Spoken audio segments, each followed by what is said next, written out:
এই ম্যাথটা তোমাদের পরীক্ষার জন্য খুব ইম্পর্টেন্ট। আমরা নেক্সট ক্লাসে যারা একটু একা আছো বাসার মধ্যে, আসলে অনেকে এখন একা, হয়তো বাবা মা কোথাও ঘুরতে গেছে বা ভাই বোন কোথাও গেছে, তোমার দরজাটা আটকায় ঘুমায়, বুঝছো? আর ভুলও জানার দিকে তাকাবা না, জানালার দিকে তাকানোই যাবে না। আর রাতের বেলা 2টার পরে ওয়াশরুমে গেলে যদি ওয়াশরুমে আয়না থাকে, আয়নার দিকে তাকাবাই না, বুঝছো? ওই দেখো তো সাইডে কি জানে আছে। আমাদের লাস্ট ম্যাথ,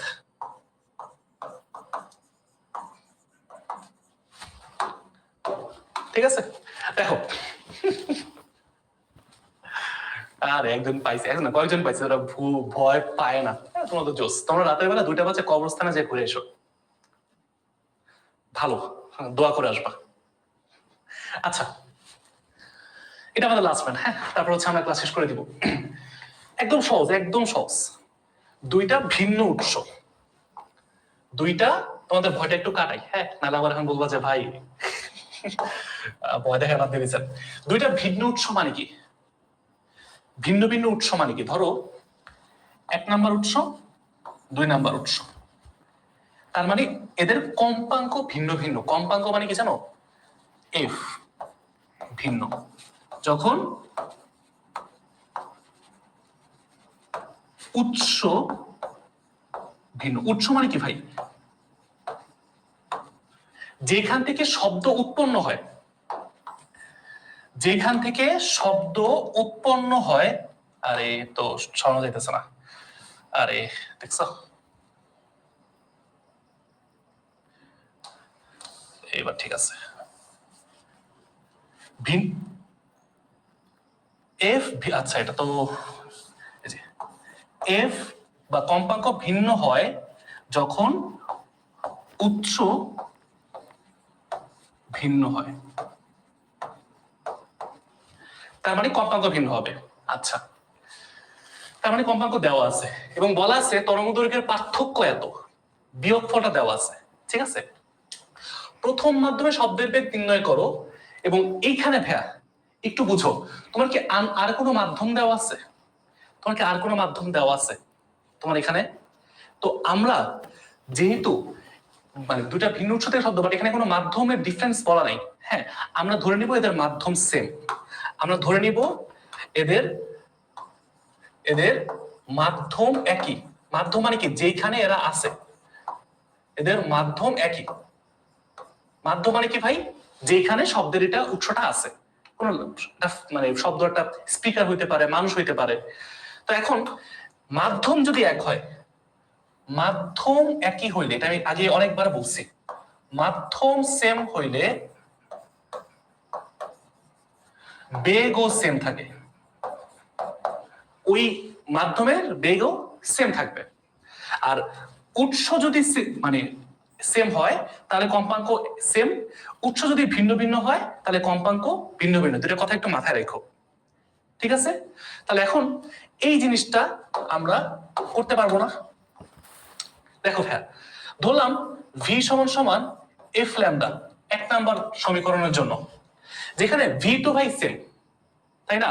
আচ্ছা, তো আমি যদি বলি ভাইয়া যে ভি ডিভাইড বাই এফ সমান সমান ল্যামডা, এটা হচ্ছে আমার, এটা 1 নাম্বার না দিয়ে 1 নাম্বার দিই। এখানে ভি টু বাই সেম ধরছি, তাই না? আর এফ 1 ল্যামডা 1, ল্যামডা মানে কি? তরঙ্গ দৈর্ঘ্য। সেম ক্ষেত্রে 2 নাম্বার উৎসের জন্য v by f two lambda 2, same সূত্র। এই পর্যন্ত আমরা বুঝছি, ঠিক আছে? এখন কথা হলো ভাই, তোমাকে F1 দেওয়া আছে, F2 দেওয়া আছে, তোমাকে ভি বের করতে হবে। আর সেরা সেরা, বাহ, তোমার তো সাহস অনেক ভাই। তোমাকে এখানে বলছে এই ল্যামডা 1 আর ল্যামডা 2 এর পার্থক্য, এদের তরঙ্গ দৈর্ঘ্যের পার্থক্য 0.165। এখন আমাকে বলো ভাইয়া, 2টা মাধ্যমের বেগ সমান, মানে 2টা শব্দের বেগ সমান, এখন তরঙ্গের সাথে বা তরঙ্গের কম্পাঙ্কের সাথে তরঙ্গ দৈর্ঘ্যের সম্পর্কটা কি? মানে আমাকে একটু বলো। ধরো আমরা এই পর্যন্ত বুঝছি যে ভি বাই এফ 1 সমান সমান ল্যামডা 1, ভি বাই এফ 2 সমান সমান ল্যামডা 2, এইটুকু আমরা বুঝছি। এখন কথা হলো ভাইয়া, তোমাকে পার্থক্য বলা আছে, কোনটা বড় কোনটা ছোট কিভাবে বুঝবা? তুমি কি ল্যামডা 1 মাইনাস ল্যামডা 2 সমান সমান 0.165 বসাবা, নাকি ল্যামডা 2 মাইনাস ল্যামডা 1 সমান সমান 0.165 বসাবা? কোনটা বড় কোনটা ছোট কিভাবে বুঝবা? মানে এই দুইটার মধ্যে কোনটা তুমি ইউজ করবা? তোমাকে এই শর্ত দেওয়া আছে, পার্থক্য মানে বিয়োগ, তোমাকে প্রশ্নে পার্থক্য বলা আছে। এখন পার্থক্য তো দুইটাই হইতে পারে, 1 মাইনাস 2, 2 মাইনাস 1, কোনটা ইউজ করবা? তাহলে দেখতে হবে যে বড়, ল্যামডা 1 বড় নাকি ল্যামডা 2 বড়। দেখি তো ভাই, f1 সমান সমান দেওয়া আছে 340, f2 আছে 400। f1 দেওয়া আছে 340 আর f2 দেওয়া আছে 400, বুঝছো? এখন আমরা এই f1 f2 থেকে ল্যামডা 1 ল্যামডা 2 বের করতে পারবো যে কে বড় কে ছোট। ভাই দেখো, v is equal to f lambda না, তাই না?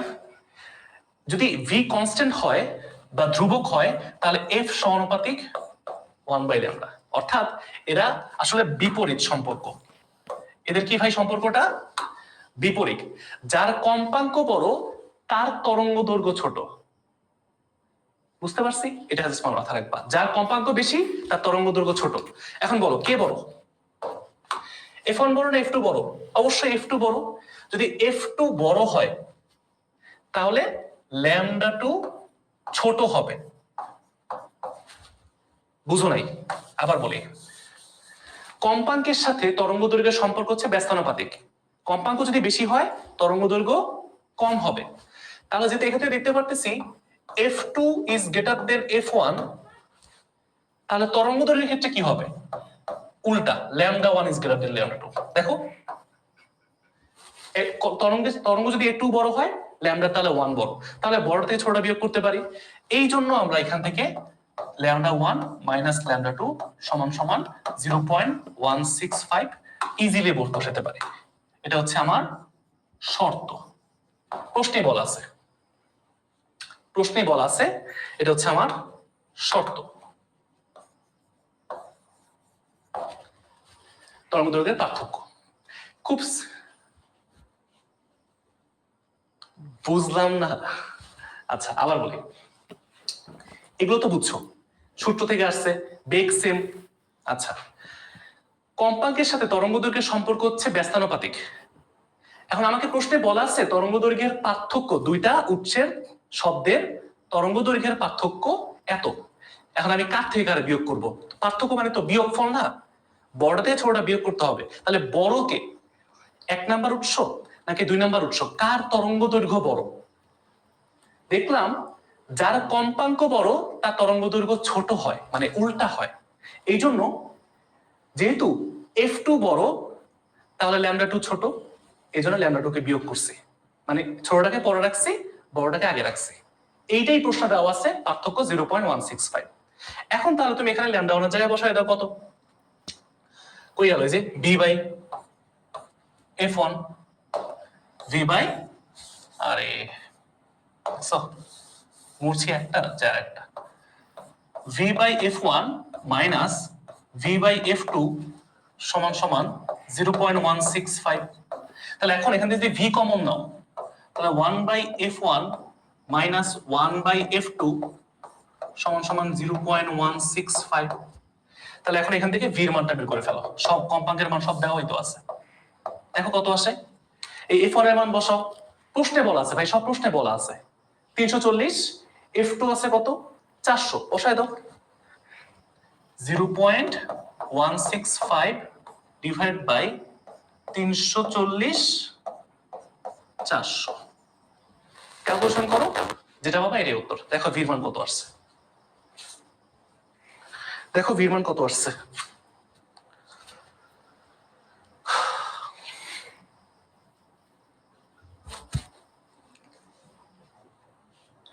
আবার বলি, যখনই পার্থক্যের ম্যাপ বলবে যে পার্থক্য এত, দুইটা তরঙ্গ দৈর্ঘ্য পার্থক্য এত, তার মানে কি তোমাকে বিয়োগফল বলা আছে, বিয়োগফল। এখন বড় কোনটা ছোট কোনটা কিভাবে বুঝবা?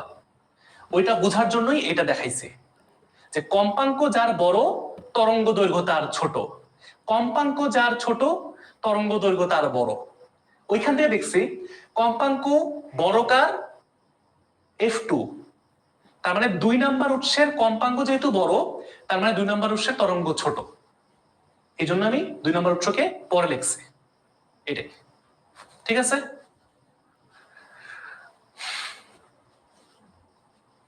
কত আসছে বলো, ক্যালকুলেশন করে দেখো এখানে কত আসছে, ভির মান কত আসছে বলো। একজন নাকি আমার সাথে কবরস্থানের ট্যুর দিতে চায়। ঠিক আছে ভাইয়া, যেদিন মারা যাবো ওইদিন তোমাকে জানা রাখবো না। আল্লাহ যেদিন আমাকে একদম দেখবো যে মরার শেষ অবস্থায় আছি, তখন তোমাকে খোঁজ খবর পাঠাই দিব না। চলে এসো, কবরস্থানের ট্যুর দিয়ে এসো, দোয়া করে এসো আমার জন্য। ল্যামডা ড্যামডা গেল না, সুন্দর সুন্দর, ভেরি গুড। তুমি তো মনে হয় আজকে টাস করে উপর থেকে নিচে পড়ছো, আজকে প্রথম ক্লাস করতেছো, গুড। তোমার জন্য এই ক্লাস না। 374, 374, এটাই হচ্ছে আমার তরঙ্গের বেগ। ঠিক আছে ভাইয়া।